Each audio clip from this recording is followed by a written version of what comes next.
Come south with us into the sunshine. You'll be in the best of company. Winston Churchill made the same journey.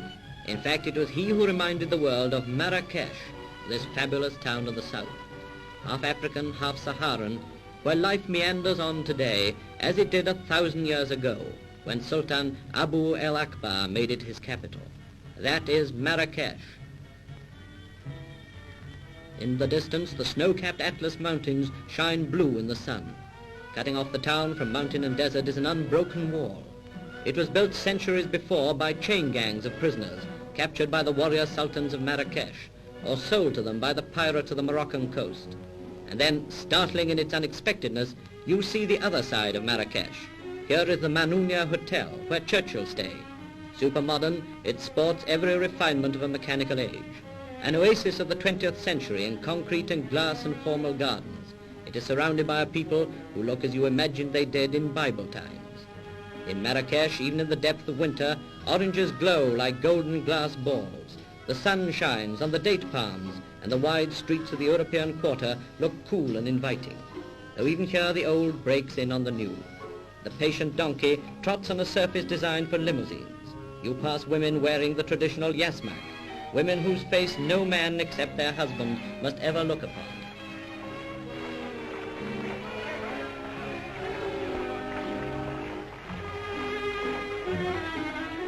The donkey is king of the road here, but there is some modern transport.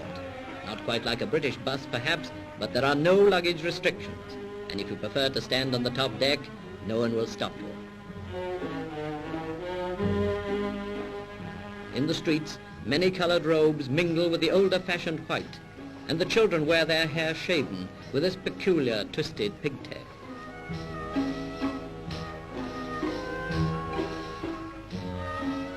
But if you seek the real Marrakesh, you must leave the European quarter with its thin veneer of the present day, past the palaces and the mosques, towards the souks and the bazaars of the native quarter. Here in a labyrinth of narrow streets, the hours fly quickly. Overhead, rush mats stretched across the streets break up the sun's rays.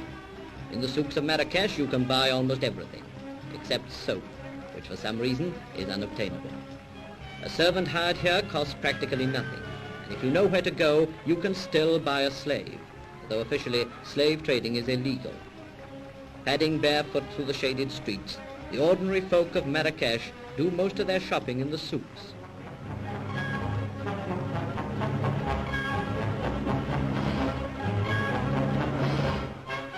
Even here, the West has caught up with them. On show are the latest things in underwear.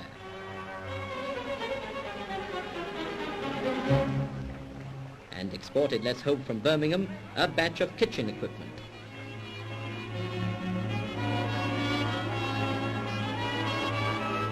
Alongside the new, squatting behind his wares, is the spice seller.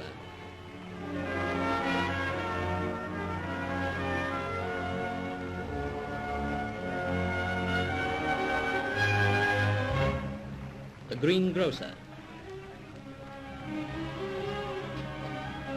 And the careful customer who isn't going to be overcharged. They're all there, part and parcel of Marrakesh. And there's something curiously familiar about the shops, the salesmen and the shoppers. In the local china shop, for instance, the housewife is cautious and the shopkeeper uses gestures you can see any day in a British market.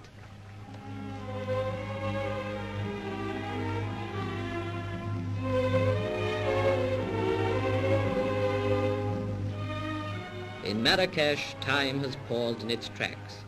To travel there by plane from London is an experience rather like going to sleep in one's own bed and waking up in the time of David and Goliath and the prophets of the Bible.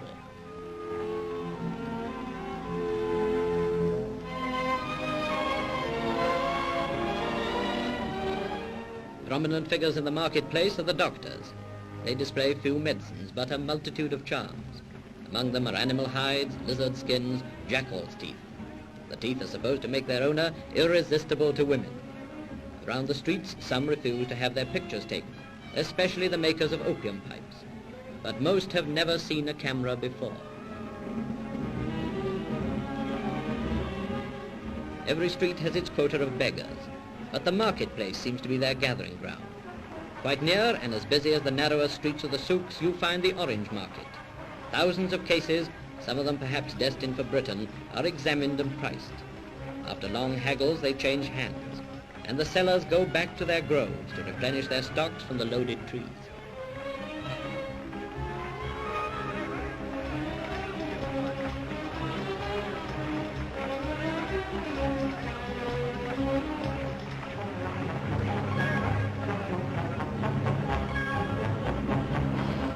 It's hungry work, even for the successful bargainers. Favorite dainties are a Moroccan version of the Indian chapati, this time fried in oil. Money is hard earned in Marrakesh, but if there are a few francs to spare, 10 to 1 it goes to the seller of Arabian mint tea.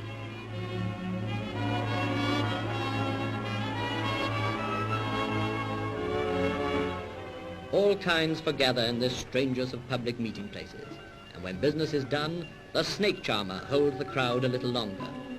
The routine has been the same for many hundreds of years. Probably it will not change for many hundreds more.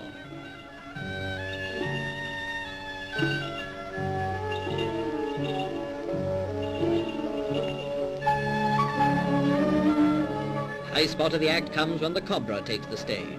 Its evil-looking flat hood bringing new thrills to an audience which has probably seen it all before.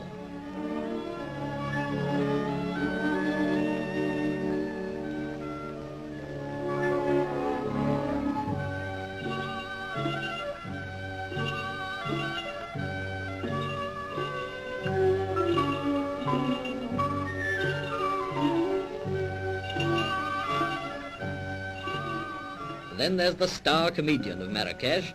With a dance routine and a gift of expression, it'll be hard to beat.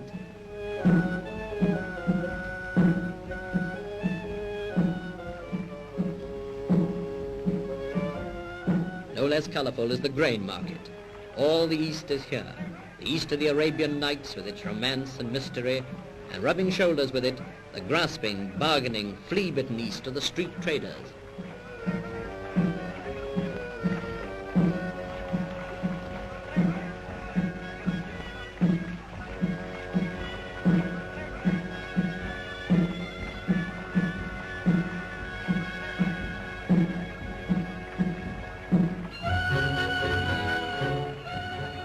No question here of, if you don't want the goods, don't maul them. Everyone tries the grain out carefully before buying. If you find you've been tricked, it's no good coming back to complain. In the background, the old men argue endlessly. They do this every day, and no one knows who cheats whom. For all the charm of its shabby, sprawling, exciting streets and buildings, the true magnificence of Marrakesh is its people. Here you find the rugged Arab of the Sahara. Standing beside him, you may find the gentle-featured southern Berber, or the dark-skinned half-Negro from the Niger Valley. These people and the fantastic mixture of their races have produced a type quicker-minded and more vigorous than can be found anywhere in the Sultan's empire.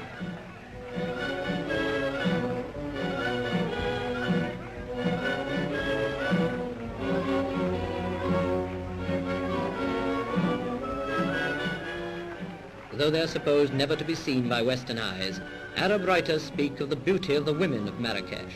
Certainly they walk with great dignity, their babies slung at their backs and carrying heavy loads on their heads.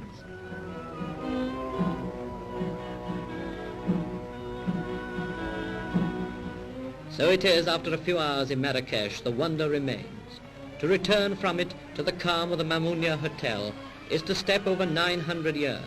The town's unending charm explains why, when this film was made, Winston Churchill had chosen it for a much-needed rest. He said of Marrakesh that it was the most beautiful place on earth, a judgment few will question.